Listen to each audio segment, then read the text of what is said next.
Hello everybody, Wild Bill for America here, and if you're a Christian who obeys the command to let your light shine before men, you will occasionally be challenged by unbelievers who don't like the message of the cross. Don't be intimidated. They're pretty easy to deal with. Here's one of the most common ways that atheists try to attack the message. Now this letter is from K. Muller, who writes, "There are no eyewitness accounts for Jesus. The Gospels were written many years later based on hearsay. The stories were then embellished, mistranslated, and twisted." Okay? Let's dissect that. First of all, the Gospels, Matthew, Mark, and John were all written from a first-hand eyewitness perspective.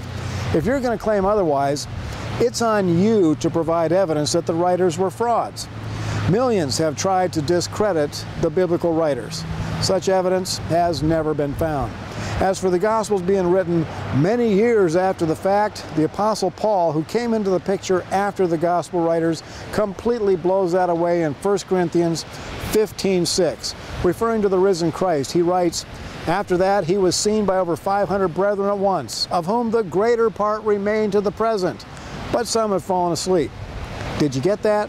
Most of the people who were right there during the ministry of Jesus were still alive to receive the Gospels and Paul's writings.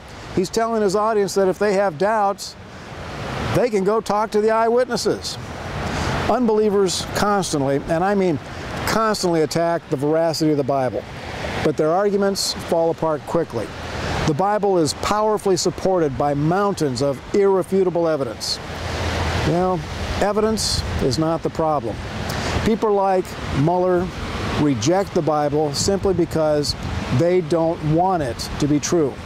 If they admit that the Bible is true, then they're admitting that they are accountable to their Creator God. They willfully disbelieve because they love their sin more than they love their Creator. There is no reason for the Christian to be intimidated by atheism. All it takes is a basic knowledge of the Scriptures and a little bit of history. Two great topics to inspire and encourage you.